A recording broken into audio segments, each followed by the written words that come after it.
স্বামী আর স্ত্রী কথা বলতেছে, হঠাৎ করে একদিন স্ত্রী স্বামীকে বলে, তুমি আমারে কেমন মোহাব্বত করো? বলে জীবন থেকেও বেশি। বলে তার নমুনা কি? বলে তুমি যা চাইবা তাই দিব, তুমি আমার জীবন, তুমি আমার মরণ। স্ত্রী একজন দিনদারি নারী, আল্লাহ ভোলা নারী, ডাক দিয়া কয়, হে স্বামী, ভালো করে বলো, আমি যা চাইবো তাই দিবা? বলে হ্যাঁ। এবার স্ত্রী পরীক্ষামূলক বলে, ও স্বামী আমার, আমি যদি চাইলেই দাও, দেরি না করো তো আমার 3 তালাক দিয়ে দাও। কয় তালাক? স্বামী খুশি? স্বামী বলে, এটা তো দেওয়ার জন্য বলি না। বলে ওয়াদা করছো, যা চাইবো তাই দিবা, দাও, তালাক দাও। দুইজনের ভেতরে মৃদু তর্ক শুরু হয়ে গেল। সমাধানের জন্য জামানার নবীর দরবারে রওনা। রাস্তার মাঝে যাইয়া হঠাৎ স্বামী বেচারা রাস্তায় পড়ে গিয়া পা ভেঙে গেছে। নুজহাতুল মাজালিসের মধ্যে ধৈর্যের বয়ানে ঘটনা আছে। ওই আল্লাহর বান্দা যখনই পা ভেঙে চিৎকার শুরু করে, আল্লাহ তুমি আমারে মুসিবত থেকে বাঁচাও। স্ত্রী হাতটা ধইরা বলে, নবীর দরবারে যাব না, বাড়ি লও। বাড়িতে যাইয়া স্ত্রী ডাক দিয়া কয়, স্বামী, আমি যে তালাক চাইছিলাম সে কথা উদ্ধ করে নিলাম, তালাক লাগবে না। স্বামী বলে, বিবি চাইলা কেন, আবার চাওয়ার পরে ফিরাইয়া নিলা কেন? এবার বিবি ডাক দিয়া কয়, স্বামী আমার, তুমি কি রাসূলের হাদিস শুনো নাই? রহমতের নবী বলছেন, মাইয়ুরিদিল্লাহু বিহি খায়রান ইউসিব মিন, আল্লাহ যারে বেশি আদর করে, মোহাব্বত করে, তার মুসিবতের পরীক্ষা নেয়। আমি আমার বাবার ঘর মায়া ছাড়িয়া তোমার সংসারে আসছি খেদমত করার জন্য। এত বছর তোমার সংসার করলাম, একটা দিন কোনো মুসিবত দেখলাম না, কোনো কান্না নাই, হা হুতাশ নাই। বুঝলাম যেখানে মুসিবত নাই ওখানে আল্লাহর রহমত নাই। এজন্য কইছি ঘরে থাকবো না, যেখানে রহমত নাই ওখানে আমিও নাই। কিন্তু আল্লাহর কুদরত, যখন তুমি রাস্তার মাঝে গিয়া পড়ে গিয়া পাটা ভেঙে ফেলেছো, তখন তোমার কান্না শুরু হয়েছে। মুসিবত এসে গেছে। মুসিবত যেখানে আছে রহমত সেখানে আছে, আমিও সেখানে আছি। এ কারণে তালাক চাইয়া আবার ফিরায় নিয়েছি। আর আমরা সামান্য একটু মুসিবতে পড়লে আল্লাহরে শুদ্ধ গালি দেয়, আছে না নাই? আল্লাহ হেদায়েতের দৌলত দান করেন। আল্লাহ বলেন, আমি পরীক্ষার হলে পাঠাইছি, পরীক্ষা করিয়া তোমার ঈমানটা তাজা করব, যাচাই করব। আল্লাহর কাছে সাহায্য চাওয়ার জন্য 2 জিনিস লাগবে, ধৈর্য আর নামাজ। আমাদের ধৈর্য নাই, নামাজও নাই, এ কারণে সাহায্য চাইও আমরা পাই না। যারা আল্লাহর কাছে চাওয়ার মতো চাইছেন, আল্লাহ তাদেরকে দিয়েই দিছেন, কঠিন ভাবে দিছেন। ভাইরা আবার আল্লাহ পাক রব্বুল আলামিনের কাছে চাইছেন, আল্লাহ নগদ দিয়ে দিছেন, বাকিতেও দেন নাই। এ দুনিয়ায় আল্লাহর এক বড় দুশমন, নাম হলো ফিরআউন। জানেননি তার স্ত্রীর নাম কি? জোরে বলেন। ও আম্মা জানেরা, ও আমার কলিজার যুবক বাবারা, বৃদ্ধ বাবাজিরা, ভালো করে শুনে নাও। ও পর্দার আড়ালের মা, এ জমিনে বড় বেঈমান আল্লাহর নামের দুশমন এমন ফিরআউন। কোরআনে যেই ফেরাউনের এত নাম চলে আসছে, এই ফেরাউনের স্ত্রী আসিয়া এত বড় বেঈমানের ঘরে সংসার করতে গিয়া আল্লাহ তাআলা আসিয়ার এমন ভাবে কবুল করে ফেললেন। আসিয়ার ব্যাপারে রহমতের নবী বলেন, কিয়ামতের দিন জান্নাতে আসিয়ার সাথে আমি মুহাম্মদের বিবাহ হবে। আরো আস্তে করে বলেন। কেমন নারী! ও পর্দার আড়ালের মা বোনেরা, ও আম্মা জানেরা, আপনাদের মতো কত মা এই এলাকায় এখনো আছে, বেপরদায় চলে না, নামাজ ছাড়ে না, মোবাইলে সময় নষ্ট করে না, স্বামীর মাল খেয়ানত করে না। আম্মা জানেরা, আপনারা কি পারবেন না একজন ভালো নারী হবেন? ও যুবক বাবারা, আমি তোমাদেরকে যতই বয়ান করি, আমি কিন্তু কথা বলি না আমার মতো টুপিওয়ালা বড় হুজুর হয়ে তসবিহ হাতে নাও, স্কুল বন্ধ করে মাদ্রাসায় যাও। আমি এ কথা কিন্তু বলি নাই, আমি অন্তর থেকে বলি, আমার দেশে মাওলানা মুফতি মুহাদ্দিসের অভাব নাই। আমার দেশে আদর্শ ডাক্তারের দরকার, আমার দেশে আদর্শ ইঞ্জিনিয়ারের দরকার, আদর্শবান ডিসি এসপি ওসির দরকার। আজ আমার দেশের প্রত্যেকটা থানা জেলার ওসি ডিসি এসপি যদি 5 বেলার নামাজি হতো, কোরআনের বয়ান চলতো, কোন সুদখোরের থেকে অনুমতি নেওয়ার প্রয়োজন হতো না। অতএব তুমি ডাক্তার হও, দোয়া করি, ইঞ্জিনিয়ার হও, প্রফেসর হও, কিন্তু আল্লাহর মোহাব্বত নিয়ে নবীর আদর্শের মালা গলায় লাগাও। তোমার মতো যুবক তোমাদের চোখের সামনে কি নাই? স্কুলে পড়ে, কলেজে পড়ে, নামাজও পড়ে নাই? বলো তুমি কেন পারবা না রে বাবা? তোমার মতো কত যুবক র্যাব, আর্মি, পুলিশ, বিডিআর এর চাকরি করে, নামাজ ছাড়ে না। তোমার বিবেকটাকে জিজ্ঞাসা করো, তুমি কেন পারবা না? তোমার মতো যুবক তাকায় দেখো, আজকে রাস্তায় গাড়ি চালায়, নামাজ পড়ে, তুমি বিবেকটাকে জিজ্ঞাসা করো, তুমি কেন পারবা না? তোমার মতো জেনারেল লাইনের সন্তান কৃষি কাজ করে, নামাজ পড়ে, নদীর মধ্যে মাছ ধরে, নামাজ পড়ে, ব্যবসা করে, নামাজ পড়ে, ডাক্তার, প্রফেসর, ইঞ্জিনিয়ার, নামাজি অভাব নাই। ও আল্লাহর বান্দারা, একটু চিন্তা করো, কয়দিন আর আশা পূরণে গুনার পথে দৌড়াবা? মনের শখ মিটাইয়া, মনের আশা পূরণে কত গুনাহ করেছো। মনে চাইছে পার্কে যাবা, দৌড়ায় গেছো। মনে চাইছে সারা রাত মোবাইল চালাবা, চালাইছো। মনে চাইছে নামাজ পড়বা না, পড়ো নাই। মনে চাইছে তুমি দাড়ি রাখবা না, রাখো নাই। আর কয়দিন, এখনো কি আশা পূরণ হয় নাই? বলো যুবক বাবারা, আর কতদিন পার্কে পার্কে ঘুরলে তোমার আশা পূরণ হবে? বলো আর কতদিন সারা রাত মোবাইল চালাইলে আশা পূরণ হবে? কাটলে আশা পূরণ হবে? বলো আর কতবার নামাজ বাদ দিলে আশা পূরণ হবে? এবং এ কথাটাও বলো, তোমার হায়াতের বাকি আছে আর কতদিন? এমন কোনো দিন নেই যুবকের লাশের খবর নাই। পানির মধ্যে যুবকের লাশ, ঘুমের বিছানায় যুবকের লাশ, গাড়ির নিচে যুবকের লাশ, ওই মহামারী করোনায় যুবকের লাশ, ডেঙ্গুর মধ্যে যুবকের লাশ। মাত্র কয়েক মাস আগের ঘটনা, বিদেশ থাকিয়া টাকা স্বর্ণ নিয়ে আসছে বাড়িতে, আনন্দ বিবির জন্য অলংকার।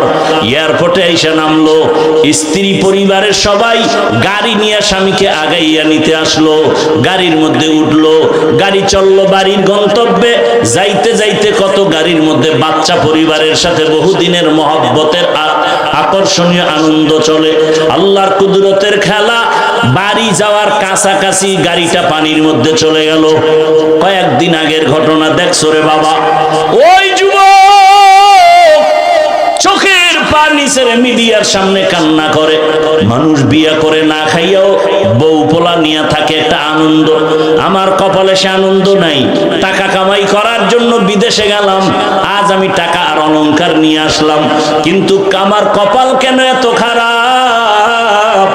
নিজের হাতে আমার বাচ্চাটা মরে গেল চোখের সামনে, স্ত্রীকেও হারাইল। এখন আমি কোন ঘরে যাব? আমার ঘর এখন আনন্দ দেওয়ার কেউ নাই, বাতি জানানোর কেউ নাই। ও আমার যুবক বাবারা, সিঙ্গাপুরে যাবে, হয় না ভিসা হঠাৎ করে হয়ে গেল, টিকিটও কেটে ফেললো, আর 5টা দিন পরেই সে সিঙ্গাপুর চলে যাবে। অল্প বয়সের যুবক। 2 দিন আগে এক বন্ধু সকাল 8টায় টেলিফোন করে কয়, চল আমরা একটু নাস্তা করতে যাই। যুবক বলে, মা আমি একটু বের হচ্ছি। কেন? বলে অমুক বন্ধু আসছে, চায়ের দোকানে যাব। ওই মরণস্রোর নাম কি? বাইকটা নিয়ে বের হইয়া বন্ধুরে পেছনে নিয়ে চায়ের দোকানে যখন চালানো শুরু করলো, এমন ভাবে আঁকা বাঁকা টান দিছে, দেওয়ালের সাথে বাড়ি লেগে জায়গায় বন্ধু পরে মাথায় আঘাত, জাগাত নাই। সিঙ্গাপুর মাওলায় নেয় নাই, একেবারে বাড়ির থেকে আসল বাড়ি পর্যন্ত আল্লাহ টান দিয়া নিয়ে গেল। ও যুবক বাবা, ইদানিং কালে যত লাশের খবর, যুবকের লাশ। মনটাকে একটা কথাই বুঝাও, যে আমার মতো যুবক জেনারেল লাইনে থাইকাও যদি স্কুল কলেজে পড়ে, নামাজ পড়ে, আমি কেন পারি না? চাকরি করে, ব্যবসা করে, কৃষি কাজ করে, শ্রমিকের কাজ করে, আমি কেন পারি না? এখনো সময় আছে, তওবা করো। ও পর্দার আড়ালের মা, ওই ফেরাউনের স্ত্রী আল্লাহকে এতবার রাজি করে ফেললেন যে নবী নিজে বলে গেছে গেছেন কিয়ামতের দিন আসিয়ার সাথে আমার বিবাহ হবে জান্নাতের ভেতরে। আসিয়া ফেরাউন একদিন দেখে আসিয়ার জবান থেকে আমার আল্লাহর নাম বের হয়ে গেছে। ফেরাউন কয়, এই আসিয়া, কার নামটা নিলা? বলে আমার রব। ফেরাউন বলে, মিশরের রব তো আমি, তুমি আবার কারে রব বলো? বলে, তোমারে যিনি বানাইছেন তিনি আমার রব। ফেরাউন বলে, সর্বনাশ, তুমি আমাকে রব মানো না? বলে, না, মানি না। এবার বুঝানো শুরু করলো, একবারের জন্য হলেও তুমি আমাকে রব বলো, আস্তে আওয়াজ দিয়া বলো। আসিয়া কয়, ঈমান আমার আল্লাহর জন্য এনেছি, মরিয়া গেলে যাব। আমার আল্লাহ তো এমন দুর্বল না যে তোমাকে আসতে বললে শুনবেন না। আমার আল্লাহকে আর ফাঁকি দেওয়া যাবে না। ফেরাউন সোজাভাবে যখন পারে নাই, এবার বাঁকা হইয়া খানা বন্ধ, ঘুমের বিছানাও নাই, কষ্ট দিতে দিতেও ফেরে না। এক পর্যায়ে ফেরাউন সিদ্ধান্ত নিল, আসিয়াকে শুলিবিদ্ধ করে ফাঁসির মঞ্চে মেরে ফেলা হবে। ঘোষণা হয়ে গেল, আসিয়ার ফাঁসি হবে অমুক দিন। মিশরের ময়দানে হাজারো লাখো মানুষের সমাগম হয়ে গেল। আসিয়াকে হাতে পায়ে রশি লাগাইয়া ফাঁসির মঞ্চে যখন নেওয়া হয়, আসিয়ার চোখে পানি, কান্নার আওয়াজ। হঠাৎ করে তাকাইয়া দেখে জামানার নবী মূসা ওই পথ দিয়া হেঁটে যায়। মূসা নবী তাকাইয়া দেখে আসিয়াকে ফাঁসির মঞ্চে নেয়। আসিয়া ডাক দিয়া কয়, নবী আপনি জানেননি আমি আসিয়ার হালাত কি? বলে, জানি। বলে, আপনি শুনছেন এই ফেরাউন আমাকে এখন শুলিবিদ্ধ করে মেরে ফেলবে? আসিয়া কান্না করে। মূসা নবী বলে, হ্যাঁ শুনছি। নবী আপনি আমার জন্য দোয়া করবেন। আসিয়া কিন্তু এই মূসা নবীকে শিশুবেলা লালন করার কারণে মাওলার কাছে দামি হয়ে গেছে, এজন্য হেদায়েতের দরজাও খুলে গেছে। নবী মূসা, এখন আমি দুনিয়ার থেকে চলে যাব, আপনি তো ফাঁকে ফাঁকে আমার আল্লাহর সাথে কথা বলতে যান, একটু আমাকে বলবেন এই মুহূর্তটা আমার মাওলা আমার উপরে কেমন আছেন? মূসা নবী কয়, রে আসিয়া, আমার আল্লাহ তোমার উপরে এখন খুশি। কোরআনের আয়াত।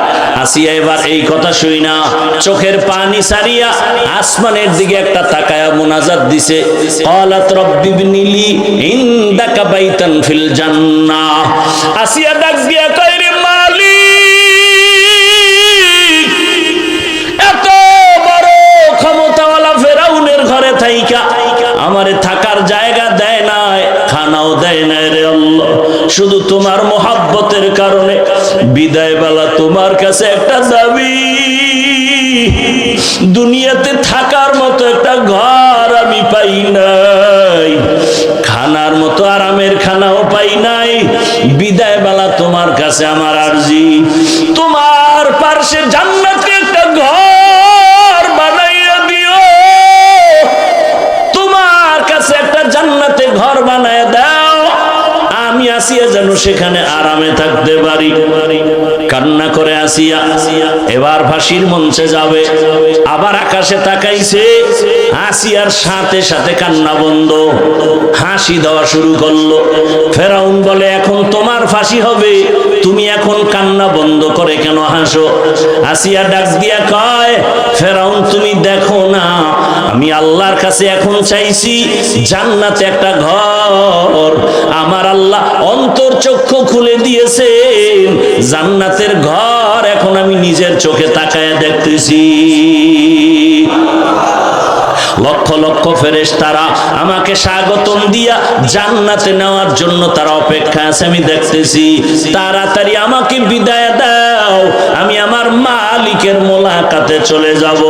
ও পর্দার আড়ালের মা বোনেরা, আপনার স্বামী তো ফেরাউনের মতো খারাপ না, আপনার স্বামী আপনি নামাজ পড়লে অনেক খুশি থাকে, দোয়া করে, অতএব আমি বলবো মা বোনেরা এখনো সময় আছে, তওবা করেন, আল্লাহর কাছে মনে মনে বলেন, আর নামাজ ছাড়বেন না, বেপরদায় চলবেন না, স্বামীর মাল খেয়ানত করবেন না, নবীর সুন্নাত অনুযায়ী চলবেন, সন্তানটাকে আদর্শওয়ালা বানাবেন। ও যুবক বাবারা, আল্লাহর কাছে মনে মনে তওবা করো, জীবনে তো গুনাহ কম করো নাই, আজকে থেকে তওবা করো, আল্লাহকে বলো, হে আল্লাহ আর গুনাহ করব না, নামাজ ছাড়বো না, দাড়ি কাটবো না, বেপরদায় চলবো না, মা বাবার দোয়া নিয়া, শিক্ষকের দোয়া নিয়া, উলামায়ে কেরামের পরামর্শ নিয়ে নবীর আদর্শে চলবো। তওবা করার মতো যদি করতেই পারো, আল্লাহ পাক তওবার দরজা দিয়ে গুনাহ মাফ করে দিবেন। আল্লাহর কাছে মনে মনে খাঁটি ভাবে যদি তওবা করো, আল্লাহকে বলো, হে মালিক, আমাদের তওবা কবুল করে নেন, তওবার উপরে মজবুত হইয়া চলার তৌফিক দান করেন, আমিন। আলহামদুলিল্লাহি রাব্বিল আলামিন, ওয়াসসালাতু ওয়াসসালামু আলা সাইয়্যিদিল আমবিয়া ওয়াল মুরসালিন ওয়া আলা আলিহি ওয়া আসহাবিহি আজমাইন। ইয়া আরহামার রাহিমিন, ইয়া আরহামার রাহিমিন, ইয়া আরহামার রাহিমিন, রব্বিরহামহুমা কামা রব্বায়ানি সগীরা। আল্লাহুম্মা ইন্নাকা আফুউন কারীম তুহিব্বুল আফওয়া ফা'ফু আন্না। আল্লাহুম্মা ইন্না নাসআলুকা রিযাকা ওয়াল জান্নাহ ওয়া নাউযু বিকা মিন সাখাতিকা ওয়ান নার। আল্লাহুম্মা ইন্না নাউযু বিকা মিনাল বারাসি ওয়াল জুনুনি ওয়াল জুযামি ওয়া সাইয়্যিল আসকাম।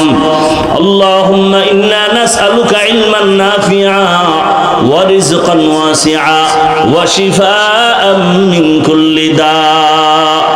ও দয়ার মালিক, গুনাহের বোঝা নিয়ে আমরা আপনার দরওয়াজায় হাজির হয়েছি।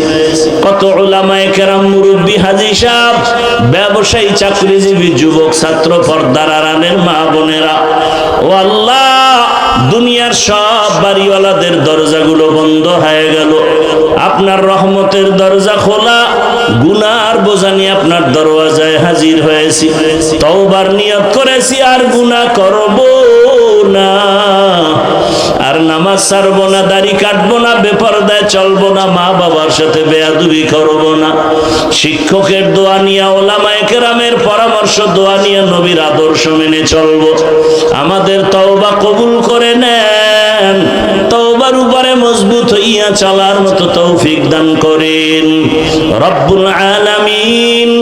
এলাকার ঘরে ঘরে শান্তি দান করেন, সুন্নতের আমল চালু করে দেন, মা বোনদের আবেদা পর্দাওয়ালা বানায় দেন, সন্তানগুলো নেককার বানায় দেন, লেখাপড়া যারা করে পরীক্ষার্থী কামিয়াবি দান করেন। আমার কলিজার যুবক, দ্বীনের হেদায়েত দ্বারা সবাইকে কবুল করে নেন, মোবাইলের গুনাহ থেকে হেফাজত করেন। আয় আল্লাহ, সারা দুনিয়াবাসীকে মাফ করে দেন। আয় আল্লাহ, প্রবাসীদেরকে হেফাজত করেন, বাংলাদেশ শান্তির দেশ বানায় দেন আল্লাহ। আয় আল্লাহ, ইসলামের জন্য দেশ কবুল করে নেন, উলামায়ে কেরামদের এক বানায় দেন। আয় আল্লাহ, মেহেরবানি করে বাতিলের মোকাবেলায় বিজয় দান করেন, ইলম ও হিলম ও হিকমত আমলে বরকত বাড়ায় দেন, উলামা তোলাবা উম্মতের অন্তরে ইজ্জত মোহাব্বত রউফ বাড়ায় দেন, রিয়া হাসাদ কিবির দূর করে ইখলাস ও তাকওয়া ওয়ালা জীবন দান করেন। নবীজির রওজা মোবারক বাইতুল্লাহ জিয়ারতের জন্য কবুল করে নেন, সারা দুনিয়ায় খেদমতের জন্য কবুল করে নেন। আয় আল্লাহ, মাদ্রাসাগুলো কবুল করে নেন, মসজিদগুলো কবুল করে নেন, অন্যান্য শিক্ষা প্রতিষ্ঠান নবীর আদর্শে কবুল করে নেন। আয় আল্লাহ, আহলে হকের ব্যানারে মাহফিল কবুল করে নেন। দয়ার মালিক, যে সমস্ত তলাবাস পাগড়ি পেয়েছে সবাইকে কবুল করে নেন। আয় আল্লাহ, ঋণ আদায়ের রাস্তা খুলে দেন, হালাল ভাবে ব্যবসা চাকরিতে কামাই রুজিতে বরকত বাড়ায়া দেন, অভাব দূর করে দেন, নবীজির মোহাব্বতে আমাদের কবুল করে নেন। আমরা যারা হাত তুলেছি জানি না এই ময়দানে কারা ইয়াতীম, জীবনে আর বাবা দেখবে না, বাবা বলে ডাক দিতেও পারবে না, অনেকে মা হারাওয়া সহায়, কে যেন ভাই হারা, কে সন্তান হারাওয়া সহায়। ও দয়ার আল্লাহ, সবার কবর জান্নাতের উঁচু মাকাম বানায় দেন আল্লাহ। যারা বেঁচে আছেন হায়াত বাড়ায় দেন, অসুস্থ যারা কুদরতের দ্বারা সুস্থতার নিয়ামত বাড়ায় দেন।